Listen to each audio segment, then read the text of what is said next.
medication for depression, and they're in fact suffering from anxiety because they're hyper state. And equally, you get people on antidepressants and they react to them because they're on the other ones.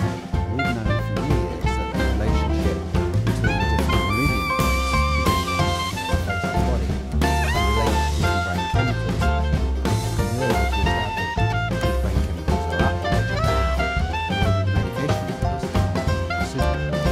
But I noticed in more recent times, everybody just goes on antidepressants. Whereas years ago there used to be tranquilizers if they were anxious or high, and antidepressants during the day. So they'd have a tranquilizer at night time to calm down. And so one was doing one way and one was doing the opposite. So what we want to do is actually find out where it's being mediated from, and is this just a brain chemical imbalance, which the psychiatrist would deal with, or is it actually exogenous, created from something outside, or is it endogenous? So if it's from our thinking process, that's more for the job for the psychologist. But if it's the brain chemicals, it's more the psychiatric approach. So what we have to try and remember initially is that anxiety is a hyper state. So it's an overactivity, ultimately, of certain brain chemicals, or a deficiency of the ones that put the brake on, known as the inhibitory neurotransmitters. So in other words, it's a lack of the brake, so the accelerator is relatively going fast, or the accelerator is going fast and the brake can't keep up. Whereas depression is more commonly a down or hypo state when we've got low levels of brain chemicals. So this would be summed up in the two sort of different approaches, which I've used for some years, that the Newtonian model would base our whole existence on atoms, creating molecules, creating complex chemical compounds, including amino acids, which eventually would evolve into single-cell structures, small life forms, larger life forms, and eventually man. And man then evolved a brain greater than other mammals, and consciousness as an epiphenomena of the brain. Emotional fluctuations are due to changes in the neurochemistry. So this would be the old sort of Newtonian principle, and you can see this one would fit in the psychiatrists. So psychiatry started off with psychoanalysis, but has gone much more into using medication to alter brain chemicals. Whereas the more non-linear quantum model is starts in the opposite way, is that consciousness is the ground of all being, and the body being an expression of the mind. So what happens to the body is a direct reflection of our way of thinking. Split between the higher self, in other words, our upper half, if you like, of our good part of our mind, and our lower part called the ego, or the unconscious emotions, which are the more negative ones that we've hidden, cause changes in the neurochemistry. And we know that when we're angry, our noradrenaline goes up and other chemicals go down and so on. So this produces a change in the neurochemistry through the hypothalamus, which alters our hormone adaptation. Some things go up, some things go down. And these hormones, we know, attach at receptor sites to various genes. And as a result of that, genes are switched on or not. And then we get changes in cellular metabolism. Do we produce certain proteins as a result of this, or do we not? And if they're out of balance, then we call this disease. So this model says that all disease comes from the mind. So this would be the more psychology. The other one, everything comes from the chemistry. So what's the answer to this? Is both. You know, there usually is a compromise.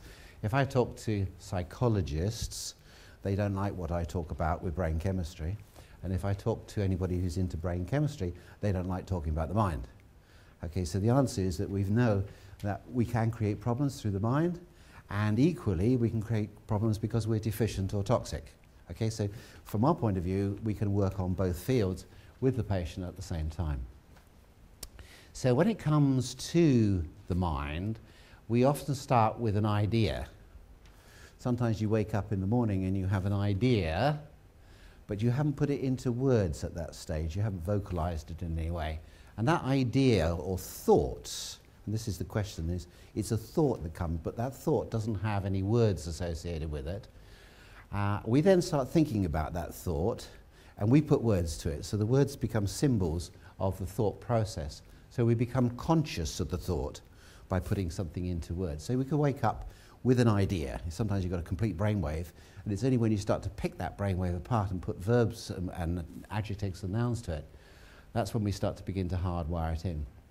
And when it's hardwired in, and we think about a thing and repeat it time and time again, it gets hardwired, and that's called the subconscious. So the subconscious is where we store all our memory. And we put that in by repetition, mainly. So when you wake up with that dream or that thought, and you repeat it and you repeat it and you repeat it, you actually hardwire it. If you don't do that, the dream was fantastic, but 1 minute later it's gone. You can't even remember what it was about, and we all do that from time to time.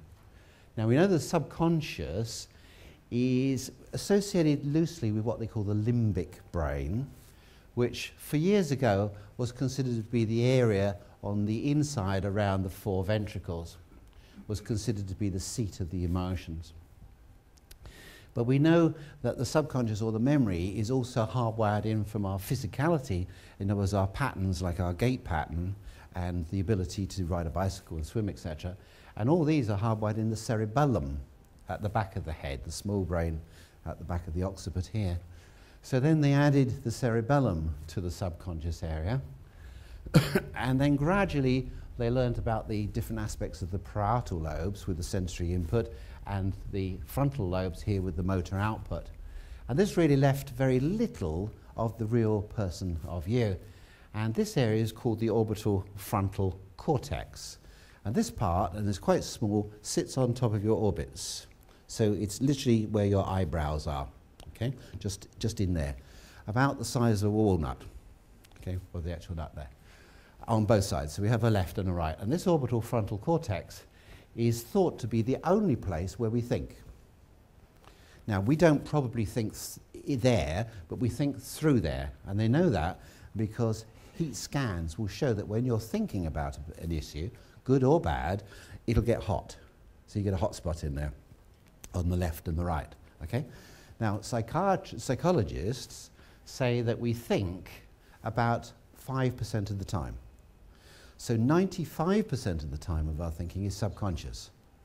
So most of you are probably already not listening to me and are thinking about that baked potato at lunchtime or something else, and you're flicking from one thing to another. So I'm looking at Sam, and I'm thinking not so much about Sam, but I'm looking at his shirt and the purple colour, and then I'm thinking about mirror on glass, and back to the factory and so on. So you just pick up associations, don't you? And you think, where did all that come from? And of course that's what you do when you're awake and when you're asleep. So this is all happening in the brain, but it's not the thinking part. So as you listen to me and you're thinking about what I'm doing, you're activating this part at the front. Okay? So now the rest of the brain is considered to be the subconscious. So only the orbital frontal lobes, which are a very small part of the neocortex at the front here, is considered to be the thinking part.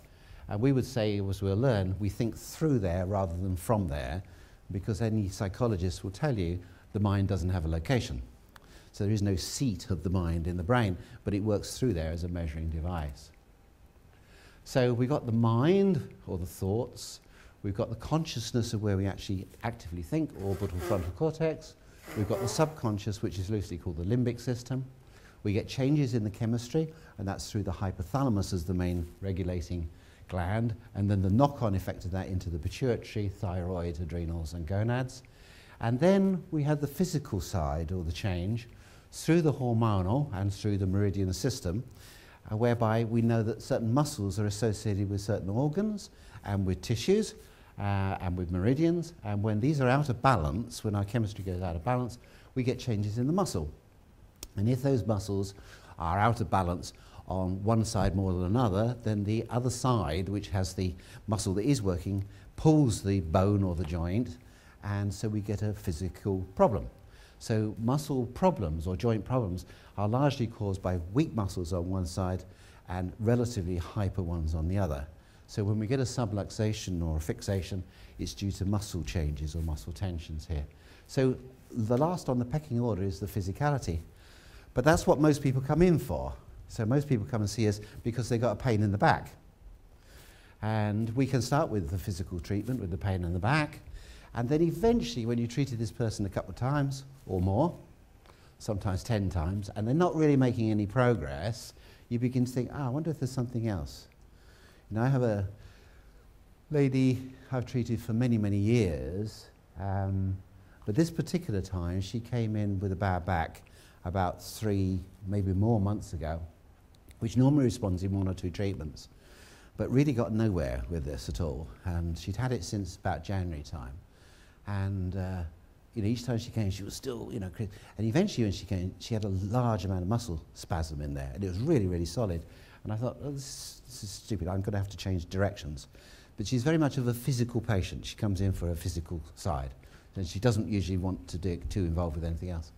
So I thought, I know what I'll do. I'll do my usual thing otherwise, is I'll therapy localise the back, got a nice strong muscle, and I just went from there to do the different eye positions. And I was quite surprised because she showed up to round and round, which is normally indicative of an immune system problem. And so I cross-checked her, and it was a virus, cross-checked it, and it was influenza. So we stuck her on the silver and the B1 mix. I saw her again a week later to reassess the dose, and she was no better, really, but the dose had halved, which was promising. Then I saw her 2 weeks later, which was this week, all gone. Back's fine. So that was a back, because she always came in with something mechanical, but was very much chemical. And we could take that to the next level and say, well, why was the chemistry out? Why did she get the infection? And like we talked, why do people get more infections in the wintertime? And as you said, why do people really get anxiety and depression more in November and December than they do during the summer? And I said, perhaps this was the wrong time of the year to run a seminar on anxiety and depression, isn't it? Because people are much happier. You can see it smiling in their faces. So we can take it to the next level and say, well, why is the chemistry out? And we know the chemistry is involved with the hypothalamus. And the hypothalamus produces a range of different hormones, which then hit the target ones. But these are affected by here. So our subconscious thinking, which is going on that 95% of the time, is running a program, or it's like a disk in the background which is going, and creating the change through the hypothalamus of the chemistry, which then in turn creates the physical problem of the muscle imbalances. Okay? So what is the directed program which is running there? And the answer is everything that we've ever learned, heard, is all recorded in there through our eyes, our ears, our nose, and our mouth, and our feel. Okay? And this is the way the information goes in. And this is the way we can get the information out. Okay, so when we actually come to working out what's wrong with the subconscious mind, is we go in through the eyes, the ears, the mouth, the nose, and the touch. And when you do this, it's quite amazing what comes out, because you had no idea that you actually felt these things go in and took them to heart. Now we know that the child up to about age 2 works very much in the delta, or very slow wave patterns, brain patterns, of 1 to 4 cycles per second. This is the slowest. This is what we achieve when we get a really good deep sleep. So we're basically unconscious when we get this. But the child up to age 2 is basically unconscious. It's just receiving data, and it hears everything. And it's like an empty disk. It's taking and recording all this information is being put in. Now, between 2 and 7, I think it is, or 8 years of age, it's when working more in the beta pathways, beta rhythms, of between 4 and 8 cycles, which is where we go when we fall asleep. So our first level of sleep where we dream, or again, we're unconscious to the outside world, but sometimes we're in that sort of limbo state, the twilight zone. We're half awake and half asleep. And that's the child up to age 7 or 8. So these are critical years because you're putting programs and information in. They then start to go into alpha wave pattern much more, and they start to use alpha wave pattern between 8 and 12. And this is when we're in our conscious state, but relaxed. So when we sit down and we listen to music, and we're not sort of concentrating on anything, maybe gardening and things, we're working in a very slow, almost subconscious way. I find this, I'm working in the garden, or somewhere doing something inane, nothing where I've got to concentrate on, and my mind is zooming away a little bit, obviously subconscious, I'm not particularly thinking about anything, and then suddenly somebody will come to mind, boom, the patient. And I haven't seen that patient for years and years and years. And this will be a Saturday. Guess who rings on the Monday? Okay? And we've all had it, haven't we? We all know it. But it doesn't occur if you thought about that person or some other event. It occurs when you don't think about it. when you're in a subconscious state. So the subconscious, as we'll see, is in touch with the higher consciousness, or the higher self, where everybody is in touch with, okay? But consciously, you can't get there. Consciously, I want to get hold of my upper self and ask the answer to the problem. And you can't do that. But when you go away and you think about something else, then the answer comes to you, doesn't it? Okay? It's annoying sometimes because you can't think of the answer at the time. So as we'll see, the subconscious can talk to the higher self or the superconscious, but the conscious can't. But the conscious creates the subconscious itself. So we're looking at three sort of levels of something that doesn't exist in a material world anyway. Okay, but we have to put it in some way that we can understand, but the mind doesn't have a material side. It works through the brain. Okay. So there are different levels we could call superconscious. This would be the higher self. This would be where intuition comes from. So intuition doesn't actually give you words, it's a thought. Some years ago when I was teaching in Russia, this doctor asked at the back, he said, "Let me ask you a question, Chris." And I said, "Yes." He said, "What is a thought?" And I said, I'll have a think about it. So I had to think for 2 or 3 years about it. Okay. So it doesn't have a word really, because the thought is the intuition. It doesn't have words. You mustn't describe a thought, because then you're putting symbols, you're putting your interpretation to the thought. Okay? And by the time you then talked about it to you about it, it's gone through the original thought to my interpretation into how I put it to you and how you interpret it. So it changes a little bit, doesn't it? It's a symbol on a symbol. So the conscious part, the thinking here, may be good or bad. So we call this the mental side. It may be the more basic us, or the ego part, and bits of it we don't want to know about. We put under the carpet, and we call that the unconscious. So the unconscious is under, so we don't want to be in our field of awareness. That the subconscious is more to do with that program of the memory, and that memory runs our system and is the innate healing ability of the body. So that innate mechanism of how we heal is within the subconscious framework of the brain. So it runs the autonomic nervous system. So the autonomic nervous system, the sympathetic and the parasympathetics, are all run, we call, say, by the subconscious. But if that information is wrong, we'll still run the program. So this is why the child, particularly up to age 12, before it starts using the fast brainwave patterns of 12 to 16, in addition to the other ones, doesn't have that conscious ability to think, because most of that faster beta wave patterns, the gamma ones, are in the orbitofrontal notch, in the lobe there. So these only come in really from 12 years of age onwards. And this is what ought to be the reason why you change school. So at primary school, they're just blotting paper for information. So all this information goes into the child, and the child doesn't argue about it because they know no different. They're just collecting data. But by 12, they start arguing about it. Why? Why? And then they know everything, don't they? And they're going to argue against the parents and everything else because they know everything. But they only know what they've been given the information. And if you don't know certain information, then they can't argue about that. And we can't as adults either, but they can. They will argue and argue and argue, which is good because they're beginning to use the information and to think properly. But the question is, if that information either hasn't been put in or it was wrong information, then they're going to play that all the time.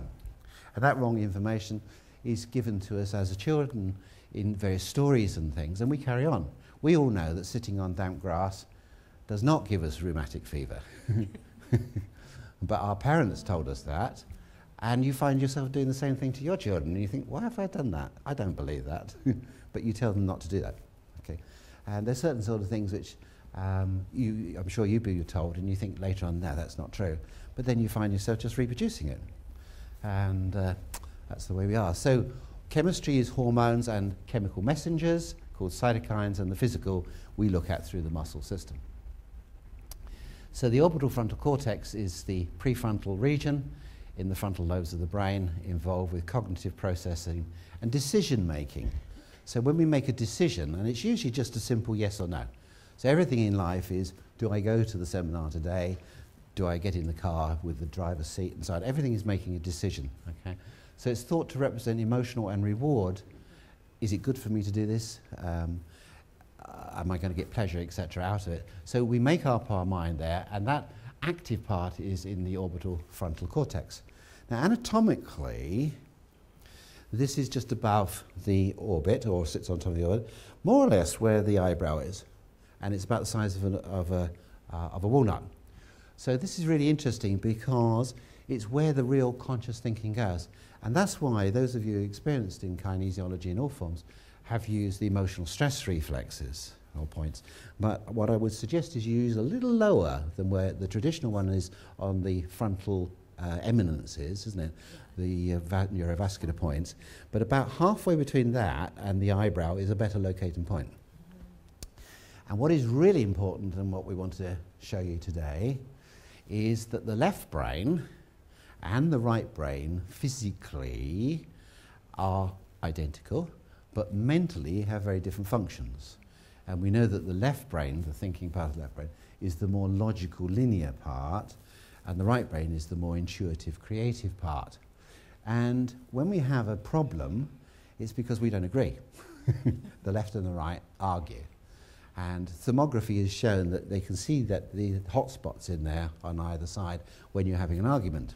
And you can actually feel that with the neurovascular points, if those are skilled enough to actually feel those.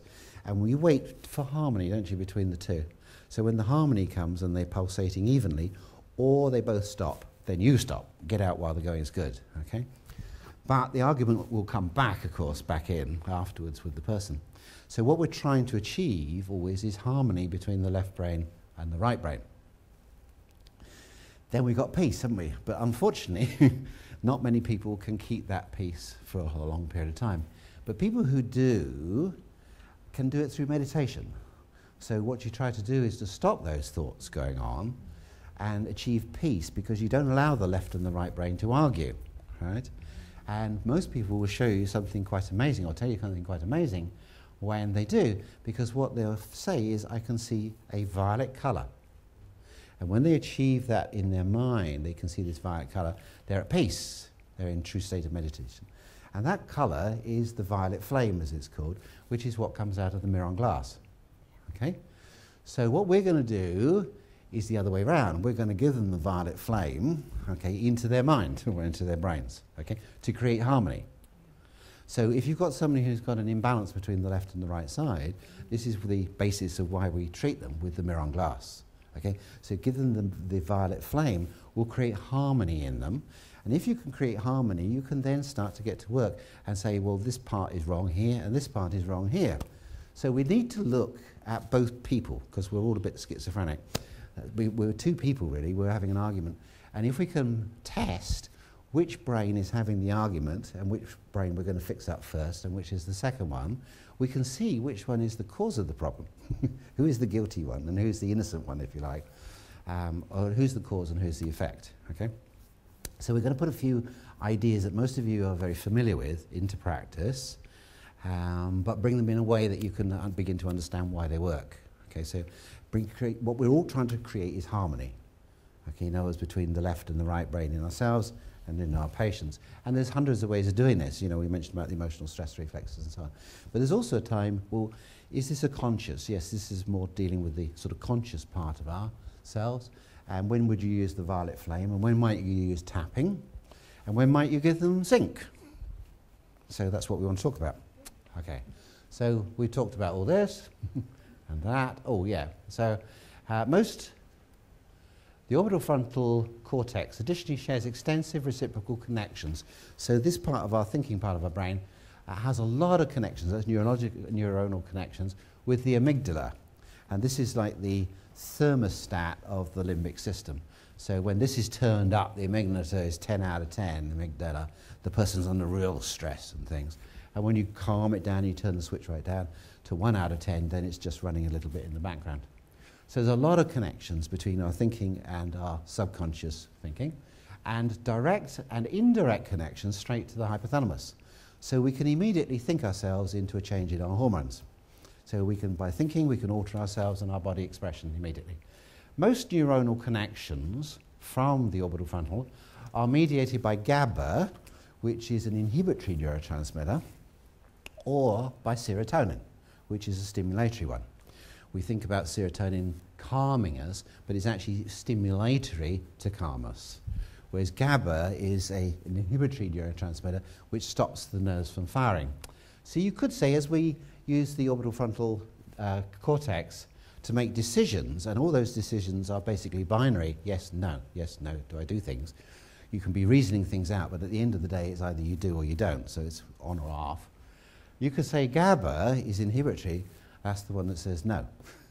Okay? And serotonin is the one that says yes. So basically what you're looking at is the decision through the chemical neurological system is a simple yes-no, but in chemistry we can measure yes or no by GABA and serotonin levels. So if you are low in serotonin, the inhibitory wins, no. So that's the depressed person because they're in the no situation. If the GABA is down, then the person becomes hyper and is anxious, right? Because they've lost the brake, okay? So it's one way or the other. So most of them, not all of them, but most of them are considered to be GABA or serotonin. And we've heard all about GABA and serotonin, and we need to refresh ourselves with how can we get these to work and what sort of things might inhibit them from working, and how do we get them to express themselves better. So we're going to do a patient procedure, or I'm going to do a patient procedure, and you can use this model basically to follow. So we're going to look at a patient, and we're going to test them for their spinal information coming up from the spine to the brain, first of all, by doing the cross-extensor reflexes. If you remember to tap the extensor reflexes on one leg and measure the muscle on the other. Then we're going to test them to see what they're made of, in other words, their constitutional colour, what body type are they, and if they're mixed or not the body type that they should be, we need to harmonise them back to where they were. So if you've got a red on one eye and a blue on the other, we want to zap them with the mirror glass, as we'll see, mirror light, and harmonise the left and the right. So we're going to do that and just review that. Then we're going to basically find the yin and the yang meridians, where the problem is. And I'm going to do that by challenging the brain on the left side and on the right side. So we'll do that with our routine left and right brain, with the humming and the counting. And then we'll see which meridian is the cause and which is the effect. Okay, so we'll find one is more innocent, if you like, is occurred, the imbalance, because of the other one. And the other one, the cause, tends to be the negative one, obviously, is the creation of all the problem. Then we're going to assess for the etiology or the cause of the meridian imbalance of the using the eye position. So is the problem a nutritional one? Is it a toxin? Is it an allergy? Is it an infection, etc.? And we will treat accordingly. Okay, that's too big a subject to say how do we treat an infection, because that's not the topic today, but most of you luckily know how to do that. Then we'll assess for the etiology of the causal meridian. In other words, we'll do the same thing but with the other meridian, which is the causal meridian, and then we'll assess at the end treat, and then we'll assess both meridians to make sure they're balanced by again going back if they can hum and count, and if we've got harmony. So if they can do both things and both brains are up and running, then we should have harmony. And then we'll assess for a subconscious program against the left and the right amygdala and treat accordingly, and for any unconscious or negative emotions on the emotional stress reflexes. So at this stage you'll say, what Chris is talking about is two minds, isn't it? So we're talking about the conscious, or the bit we don't want to see, or the unconscious, that would be here, and the subconscious would be the limbic system, or with the amygdala being the main part, which is where we use the greater wings of the sphenoid, because that's just the amygdala is the other side of the greater wings of the sphenoid. So we're going to use those as the points. Now remember, it's always an argument between the two, or disharmony. So what you must do, and this is the most important thing, is you do a therapy localization on one side and then the other. You do not do that, okay, and you do not do that, okay? You do that and test. And then you do it around the other way, you reference that to that. So you talk to the right brain and say, how do you like your left brain? And to talk to the left brain person, how do you like your right brain? Okay, and one of them will tell you, I don't like it. Okay. So, but only one way round, okay? It's very unusual to have it round both ways. And then we treat them with whatever technique we come up with, and then we spray them. And that's the fun bit at the end of the day, okay? So we're going to spray each other with a VEP spray with all nice smells which we put in, because we found for each body colour is associated with different glandular hormonal problems and our thinking process. And there's certain aromatherapies which will show clearly with these different body types. So universally, there's certain lovely, and by mixing the aromatherapies together, you get like a perfume, which is different than the smells of them individually. Okay, so it'll be a bit of fun. So we'll spray around for the different body types. Okay, so that's the intro about what we're going to do. Now we do it. Okay, so the body-mind connection. So before we really get into this, we want to sort of just make sure we got the terms right. Now, these are the way I interpret the terms. If you look in books on psychology and psychiatry, I expect you'll find slightly differences. One thing I learned is that no two psychologists think the same way. They all argue. And the first thing they argue about is the terms. So unless we all talk the same language, even if you disagree, we'll talk the same language today, and you can come up with your own interpretation as you go along. So the conscious mind is the only part of the mind that thinks. Are we all happy about that, if we call it the conscious? Okay, that's the thinking part. The unconscious refers to that part of unaware mental functioning or repressed thoughts. They're the things we don't want to think about. So we put them under the carpet, okay, and pretend they're not there. So they're unconscious. But they're within the field of consciousness, but we just decide not to deal with them. The subconscious is the memory. Okay, so everything that's happened, put in, starting from childhood, remember. Maybe very much put in utero. They know that when a baby pops out and they've put 3 men in front of that baby, the baby will look towards the father as soon as they start to talk. In other words, the baby has heard and recognizes the voice of the father. So it's very, very quick. So hearing is the first sensory organ to come to maturation at 16 weeks in utero. So your baby's listening to everything that's going on and is recording it. Okay, and it may not come out for 50 years. And then they start to say the same thing as their parents did. And I found myself doing this when I brought my first children up and they misbehaved, and I said something to them, and I thought, that's my father, that's not me. I stepped back and thought, it's not me talking. But it was me talking, and I just programmed and done exactly what my parents did to me when I misbehaved. Can you believe it that I misbehaved? When they've misbehaved, that was the only program I knew how to handle the situation, isn't it? And we do that all through our life. We react in a way that we programmed. And we can't change it because we work subconsciously. If we step back and we think about it, we may act differently, but we don't. We tend to react subconsciously, don't we? You know, and you say something, and you think afterwards, I shouldn't have said that. But that's the way it comes out because that's the way it's programmed. So that's the subconscious. The superconscious mind is otherwise known as the universal mind, is what all our minds are connected to. So somewhere up there we have a higher self part of us, and as that goes up in David Hawkins's calibrations into those high fields of unconditional love and enlightenment, they all start to come together. And then you realize there's basically probably one person at the top there. And quantum mechanics has proved the same thing, is that we're all aspects of the one, which is rather terrifying that you and I are actually the same person, but we're thinking differently down on this level because we can't see up there. But remember, subconsciously you can connect up there, consciously you can't. So that conscious part is what Freud called the ego. So we talked about brain waves. So another way of looking at this would be to try and put something which is non-dimensional. Remember, the mind doesn't have a dimension. It doesn't have a space. Okay, if there's no dimensions to the mind, there's nowhere where it's located. Because if you can't measure it, and it's not in the brain, but it works through the brain, if it doesn't have a space, it doesn't have a time.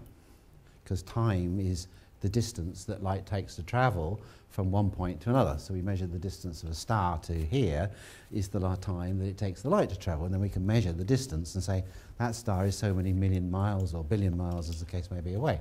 Okay? So if there's no physicality, there's no space, there's no time, which is even more spooky because there is therefore only one time, and that's now. So it's just different aspects of now. So there is only now. Okay? We interpret it as a moment ago, and maybe we can look forward to the future, but there is only one time, and that's now. And that is always there. It's always forever present. So we talked about the slow part, that the baby uses these brain waves, the delta slow brain wave patterns 1 to 4, until about age 2. But aren't they just sweet? Little babies up to 2. Terrible 2 star 10. And Jesus said that you have to be as a little child to enter the kingdom of heaven. Okay? So what he's talking about there is the delta wave pattern, because the little child works on that, and they're in contact with the superconscious. That's why they're such nice little children. Okay? Then they start to get into the faster brainwave patterns of the theta one here, 4 to 8. So their subconscious emotions are coming in. Okay? Remember, they're still slightly asleep here. And then you've got the subconscious, which is that thing that runs around, that little voice that chatters to us, which is more in the alpha brainwave patterns of 8 to 12 cycles per second. And then the conscious clicks in as well at the beta wave patterns of 12 to 16 cycles per second when we're about age 12 onwards. Okay? Doesn't mean the other ones don't play, but there's times when we go into there. So we go into here more predominantly when we're asleep and when we dream. And when we get that really, really deep healing sleep here of 1 to 4, we go in touch with our superconscious. And that's where the idea comes from, the thought. The trouble is, you've forgotten about it by the time you go through here, and you wake up. Okay? So you have to get your real inspiration when you're here. And we know at this stage, to help that, or what's measured, is that melatonin is very high. So melatonin peaks usually between 1 and 2 in the morning. Okay? So this is when you're at your lowest brainwave pattern, and you're more likely to be in touch with your superconsciousness, which is why melatonin or tryptophan derivatives can make people go out with the fairies. Dimethylglycines and things. So dimethyltryptophan, substances on analogues of melatonin, which can be stimulated when you go into total darkness. Okay? So we know if you go into total darkness, and I don't know if anybody's done that for a week, you can go into special places where they do it. I don't know, after about a week, but of course you don't know that it is a week, because you can't see your watch or anything like that, you start to see things. And you obviously leave your body, your physical body, and either it's good or it's bad, and you can have some good trips apparently, and you can have some bad trips. Depends on where you go, I suppose. So melatonin is stimulated by darkness. But it's also the time when you get your inspiration. Okay? So this is very important to have a good night's sleep. If you miss that and your level doesn't go high, you won't get the healing sleep. Okay? So melatonin has many good properties within the immune system and the healing of the body. So you need a good night's sleep. You must go to bed before 1 o'clock. You can stay up and watch telly, but you must go to sleep, must go to bed before 1 o'clock, ideally. Okay, so we've talked about intuition. Freud didn't actually use the word the ego, but the word ich, which means I, and which indicates a personal identity. So it's the me, if you like, of the person. The term ego is an all-encompassing Buddhist term, which is one being that incorrectly thinks it has an identity that is separate from its source. So the higher self is in touch with all higher selves and is probably one, and the lower self thinks it's me. So that's why they call it the ego, if you like, is me, me, me. So the conscious mind is the only part that thinks. We talked about that. We talked about that. So the conscious has the ability to reprogram and program, of course, the subconscious mind. So once something is in the subconscious, it becomes automatic. So again, you react automatically to that stimulus when it comes. Boom, you say the wrong word, or you drive to the other side of the road. I had somebody come out of the side of the road the other day when I was driving. I was driving along quite fast. I'm not speeding fast. I was not in a built-up area, and came out of the side road like that. So my immediate reaction was I pulled out. I didn't look, you know, whether there was somebody behind me, somebody coming. You just did it. And I thought afterwards, you know, words to that effect. And I thought, God, I didn't think about that at all. It just wham in. Saved myself from there, but I could have killed somebody else, could have killed the oncoming. You just do it, don't you? And you think it's been programmed into you at some stage how to react. So it becomes automatic. So the subconscious, or that memory, has 5 different roles. It can maintain and balance the well-being of the body, in other words, the innate healer. It protects us from emergencies, such as that car coming out. It is the ultimate memory bank, so every program's gone out. It is like a magnet. It has the power to attract things that resonate with its beliefs. In other words, like attracts like. And it is like a radar. It sends and receives information to the superconsciousness. So it can transmit information up and back down again. That's when you get that thought comes into you about that patient or that idea when you're not thinking. Okay, so you're in the garden and then inspiration comes. So the unconscious, the conscious mind is connected to the subconscious. It influences our programs, which in turn is connected to the superconscious. Okay, the same goes for your mind as well as mine. So we're all connected to the superconscious. The conscious mind is not connected directly to the superconscious. Okay, so there's only one superconscious. Okay, so there is only one superconsciousness or universal mind to which all minds are ultimately connected to. Now this is an interesting concept because when we test people with the muscle testing, we're getting a non-verbal subconscious response. So when I say and ask you, Marion, push your elbow up. Can you see that all right? Okay. I am aged 20 years of age. See that? I'm aged 20 years of age. So why does she go weak? It's consciously she's listened to what I said. Subconsciously the program says, oh no, you're not. Okay. So when the conscious and the subconscious disagree, you go weak. Okay. So that's interesting, isn't it? So you connected somewhere, and you connected in a non-verbal way, because she could have answered and said, yes, I am. You see? But she didn't. Some part of her didn't. So she connected to her subconscious, okay? Because we know that the subconscious works non-verbally. You don't think about the answer, it just comes. So muscle testing is a great way of talking to the subconscious. And remember, the subconscious can communicate to the higher self. You may not be able to directly, but the subconscious can. So muscle testing can tell you the answer to all sorts of problems. So you can ask about all sorts of things. Yeah, what was that program you said about the bang goes the big bang or something, was it? Yeah. Bang goes the theory? Bang goes the theory, yes, okay. And that's one of my favourites, really, is the Big Bang Theory. Because everybody that I've ever tested, when you say Big Bang Theory, the Big Bang Theory is truth. Say it, Marion. The Big Bang Theory is truth. And I haven't yet found anybody who stays strong to it. I don't know why, but my kids get really annoyed. They say, well, we were taught that at school, Dad. What do you think about the Big Bang Theory? And I say, well, it's actually not very good. It's not at all how it was. And interesting, I've listened to programs on the radio now, and more astrophysicists are saying the same thing. You can't look at it as a creation of a Big Bang from nothing created the energy.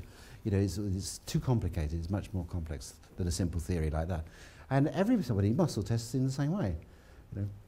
But somebody who believes heavily in the Big Bang Theory may not go weak, okay, because they've already programmed themselves in, subconsciously say this is fact, okay, and they may be harder to treat and to convince in a different way.